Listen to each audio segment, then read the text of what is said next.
Shalom,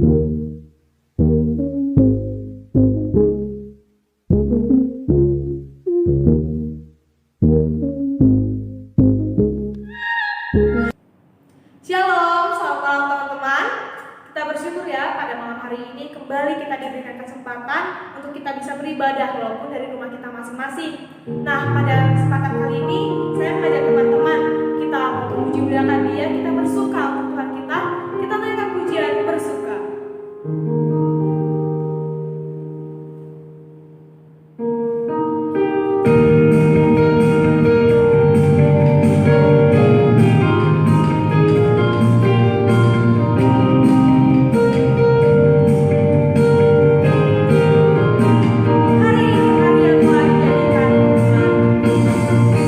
Hari ini hari yang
malam dan shalom bagi teman-teman yang ada di rumah.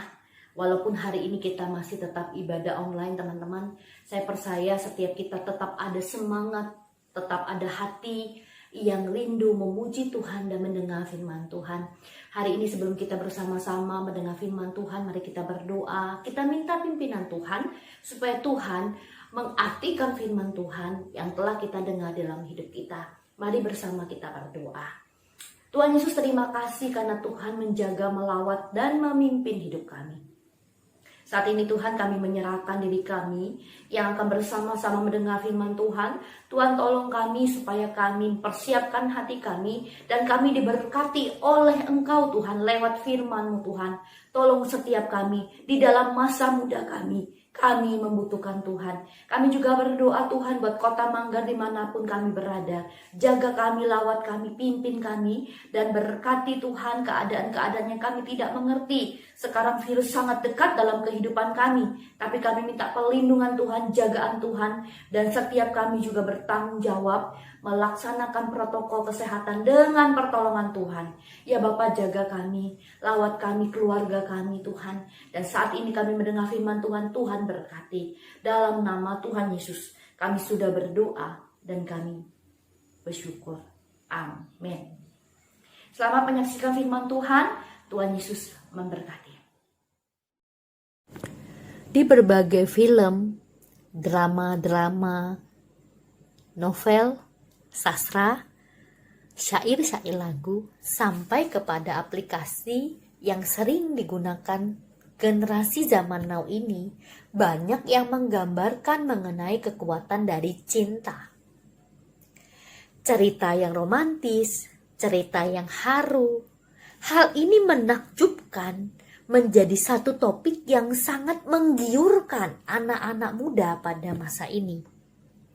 Mereka sangat terlena, mereka sangat terbawa dengan cerita haru, dengan cerita romantis mengenai kekuatan dari sebuah cinta.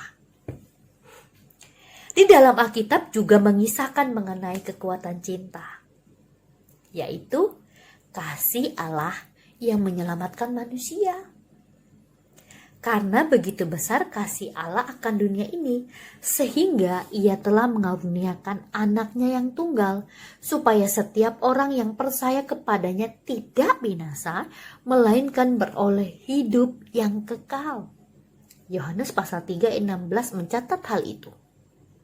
Kemudian, setiap orang yang telah menikmati, menerima kasih yang begitu luar biasanya, diperintahkan untuk hidup di dalam kasih. Hidup dalam kasih dengan kekuatan kasih yang begitu besar, menolong setiap pribadi-pribadi hidup di dalam kasih yang menutupi dosa. 1 Petrus pasal 4 ayat 3 berkata demikian. Tetapi yang terutama kasihilah sungguh-sungguh seseorang akan yang lain, sebab kasih menutupi banyak sekali dosa. Sebab kasih menutupi banyak sekali dosa. Mungkin di sini kita berpikir, apakah kasih menutupi dosa itu sama dengan kasih menutup-nutupi dosa? Kedua hal ini jauh berbeda. Kasih menutupi dosa bukan berarti menutup-nutupi dosa atau kasih itu buta. Bukan seperti itu. Jangan mengira jika kita dan teman kita saling menutupi dosa satu sama lain, itu berarti kita mengasihi dia. Bukan seperti itu. Jika kita membahas mengenai menutup-nutupi dosa, artinya kita menyembunyikan kesalahan orang tersebut. Kita sekongkol dengan orang tersebut. Sedangkan yang menjadi pembahasan mengenai menutupi dosa dalam konteks yang Petrus nyatakan adalah kasih membuat kita tidak fokus pada dosa seseorang, pada kekurangan seseorang, atau kesalahan dari orang tersebut. Karena mungkin seringkali jika kita mengetahui kesalahan orang lain, kita dengan mudah untuk membeberkannya.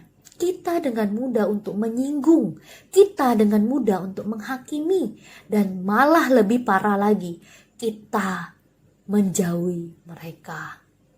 Yang Petrus ingatkan, kita diminta untuk menerima orang tersebut dengan penuh kasih.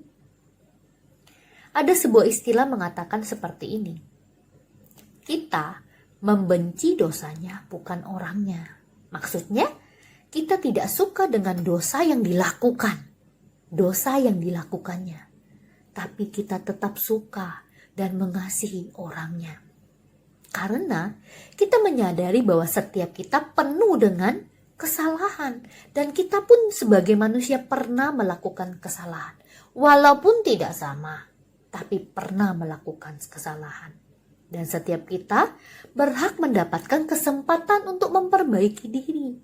Begitu juga dengan orang lain. Secara sederhana begini.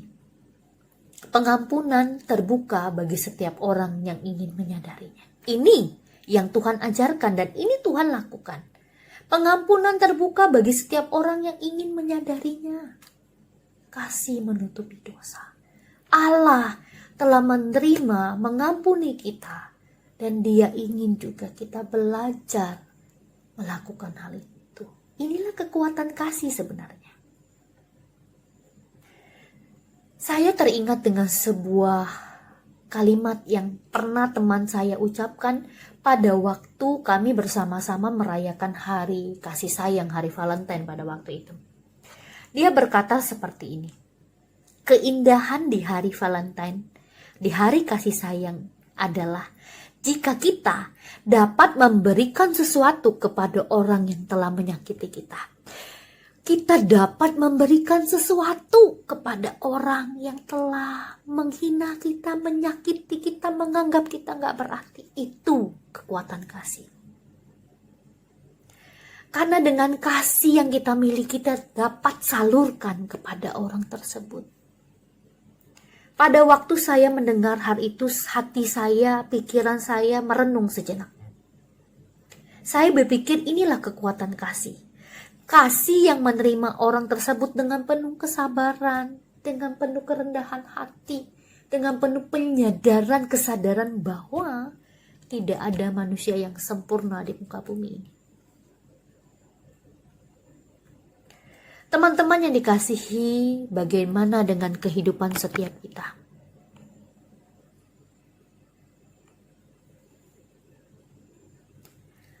Kasih seperti apa yang kita miliki? Banyak di antara kita beranggapan seperti ini.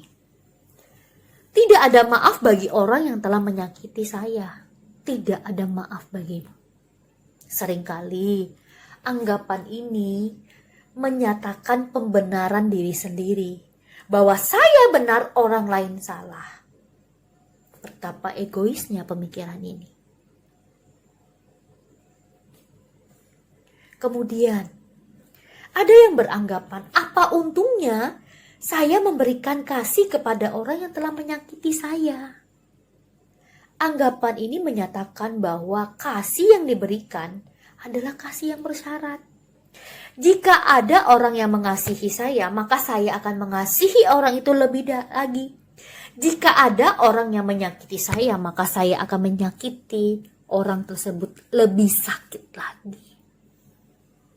Ini yang terkadang muncul. Ini yang terkadang ada dalam hidup kita yang membuat kita sulit untuk menerima kekurangan orang lain. Mungkin bagi kita menerima kelebihan orang lain, fine. Oke, tapi kekurangan orang lain belum tentu. Jika kita menganggap diri kita benar, tidak ada maaf bagi orang lain, dan kita mempertanyakan apa untungnya saya mau ngasihi orang lain. Kalau itu ada dalam hidup kita, anggapan-anggapan ini akan meruntuhkan, akan menggugurkan dari kekuatan kasih tersebut.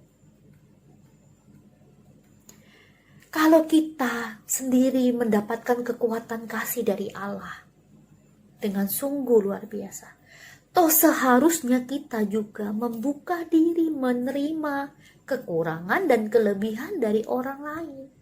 Memakluminya dengan kasih. Belajar mengasihi. Mari teman-teman yang dikasihi dalam Tuhan, ketika kita dapat kasih yang luar biasa, salurkan kasih yang luar biasa dengan baik. Tentunya hal ini dalam proses. Kita jatuh bangun, tapi kita belajar memberi kasih yang tulus. Seperti Kristus telah mengasihi kita. Biarlah hari-hari yang kita lewati, kita belajar menerima kekurangan orang lain. Kita belajar memberi pengampunan kepada orang lain. Tentunya dengan kasih daripada Tuhan Yesus Kristus. Amin. Tuhan Yesus memberkati. Ya baik teman-teman yang dikasih dalam Tuhan, setiap kita telah mendengar firman Tuhan bagaimana kuasa kasih yang Tuhan minta kita lakukan karena kita telah mendapatkan kasih itu. Mari teman-teman yang dikasih dalam Tuhan, kita berdoa supaya kita sungguh diberkati Tuhan dan melakukan firman Tuhan. Tuhan Yesus, kami berdoa, biarlah setiap kami belajar mengasihi. Cermin kami mengasihi adalah Engkau Tuhan. Tolong kami ya Bapa, mampukan kami menerima kekurangan orang lain, kelebihan orang lain. Karena Tuhan menolong setiap kami. Ketika kami berelasi dengan teman-teman kami, ketika kami berelasi dengan keluarga kami, ketika kami berelasi dengan masyarakat di mana kami tinggal, Tuhan tolong kami supaya kasih Tuhan, kekuatan kasih itu mengalir dalam hidup kami dan kami mencerminkan Tuhan. Kami anak-anak Tuhan yang penuh kasih. Tolong kami Tuhan, berkati studi kami supaya kami belajar online dengan baik, dengan pertolongan Tuhan, dengan ketekunan, dengan hati yang baik Tuhan. Terima kasih, ini doa kami dalam nama Tuhan Yesus. Kami bersyukur dan kami berdoa. Amin. Ya, Tuhan Yesus memberkati teman-teman. Selamat mengasihi Tuhan dan sungguh kita juga belajar mengasihi orang lain. Tuhan Yesus memberkati.